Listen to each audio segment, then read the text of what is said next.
I think the best word to use is how surreal was it. It was it was incredible. Like everything kind of building up to this point was, I mean, it all just felt like training. You know what I mean? Training for something greater. But in that moment, like walking into that stadium, like seeing all these teams, hearing the music blasting, hearing the announcers over it, like it was unbelievable. Jagger says there were so many emotions on competition day. He spent the entire morning and afternoon thinking about his event. Stephens says he had to not think about the race just to calm down properly. I was super satisfied with the time that I did because we've had a super rough year in terms of training. Guam pools have been being shut down because of COVID. It's been really hard to get those consistent practices in. I am very, very satisfied with my performance at the Olympics. With all of the restrictions put on the athletes at this year's games, Jagger says the precautions taken all paid off.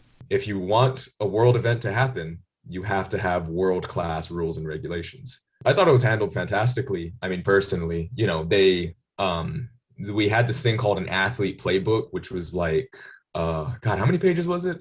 I think we eventually hit like well over 40 pages of it, and it just outlined, what you can do, what you can't do, what's the protocol, how you get in the village, how you get out of the village, what's all these processes, apps you got to download, like your health that you need to register.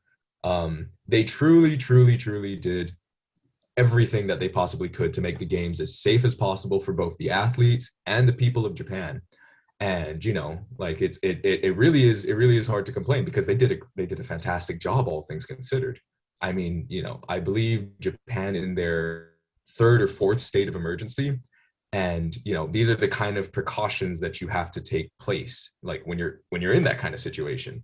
Being an Olympic athlete has its perks. Athletes at the Tokyo Games will be going home with some fresh gear and technology. It's gonna sound obnoxious if I list off all the things that we were able to get, but yeah, we had sponsors, of course. Like we were like Team Guam was sponsored by like Adidas and even Arena, which is a swimming brand.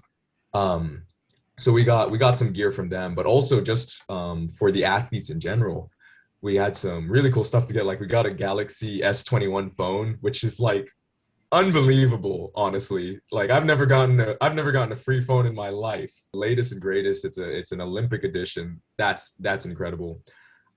We also got some Galaxy earphones with it that I also imagine are top of the line. We also got some shoes and stuff, and I was really stressing out the day before we left because I was like, I have a lot more things that I need to pack. With the Olympic Games still going on and the next games to be held in Paris in 2024, Jagger left open the possibility of representing Team Guam again. The long and the short answer is maybe. I mean, the truth is, like, it's several years away, so anything can happen. Who knows where life is going to take me? But on a very real note, like I'm 23 years old, like I've entered the adult world, and realistically, it's very, very hard to maintain that level of intensity in training while also maintaining like even the most like part-time of jobs. So that's something that's a very real thing that I have to take into consideration. So I hate that I have to give maybe as an answer, but I think maybe is a perfect answer because of just how dynamic a year can be.